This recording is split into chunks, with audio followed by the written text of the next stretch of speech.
First reading, a bill for an act to amend the Social Security Administration Act 1999 and for related purposes.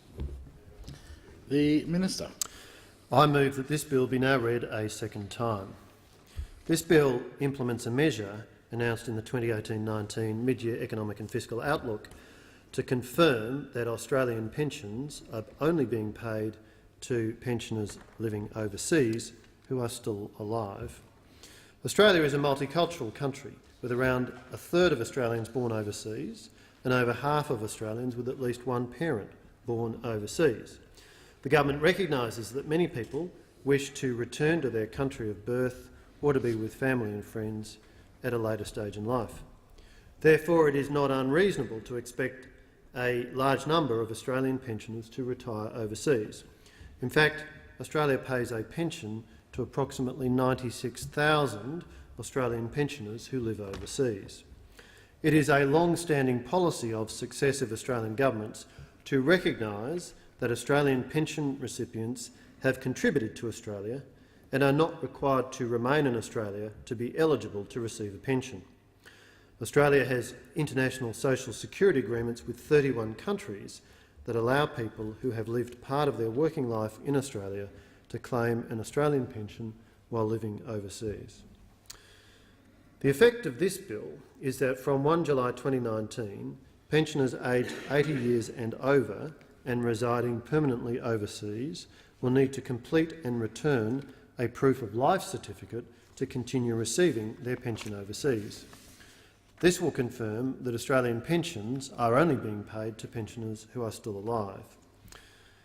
The government estimates that approximately 24,900 pensioners who are aged 80 and over and live overseas will be required to provide proof of life. Limiting this process to pensioners aged 80 and over will minimise the administrative burden on pensioners, while helping to ensure that Australian pensions are only being paid to pensioners who are still alive. This measure is expected to modify the behaviour of Australian pensioners and their families living overseas over time by reminding them of their reporting responsibilities. It is possible that there may be some misunderstanding by pensioners and their families overseas that Australian pensions may be bequeathed to or inherited by partners or family. Many overseas pension or national insurance schemes contain survivor or revisionary provisions that may be payable to partners or family. This is not, however, the case in respect of Australian pensions. This misunderstanding can be compounded when a person is concurrently receiving pensions from Australia and from another country, and the other pension remains payable to a widow or widower under the laws of that other country. As overseas pensioners rarely contact the Australian government after leaving the country, the proof of life process will help to establish more regular contact with this group and may lead to an increase in voluntary reporting. The introduction of the proof of life process brings Australia in line with current international practice. Many other countries have regular assurance processes for people living overseas and receiving a pension from that country. For example, the United Kingdom, Germany, the Netherlands, France and Italy all have processes to verify that a person living overseas is still alive, including a requirement to complete a proof of life certificate.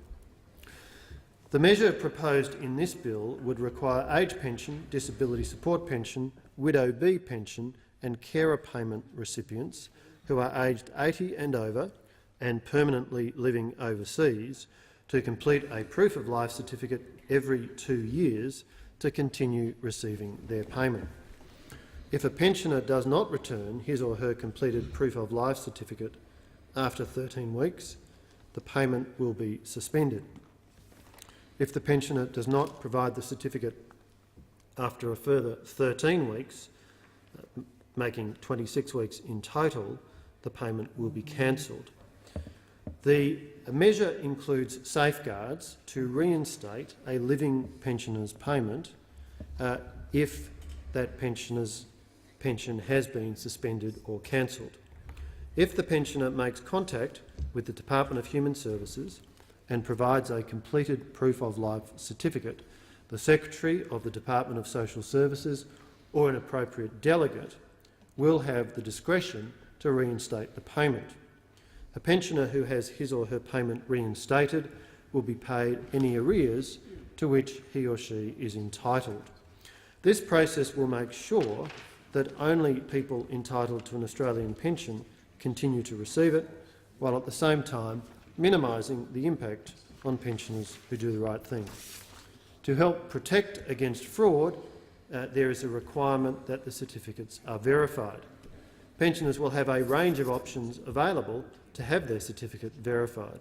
These may include, but are not limited to, a judge or magistrate of a law court, a medical doctor who is registered or licensed to practice in that country, or an Australian official at an embassy, consulate or high commission.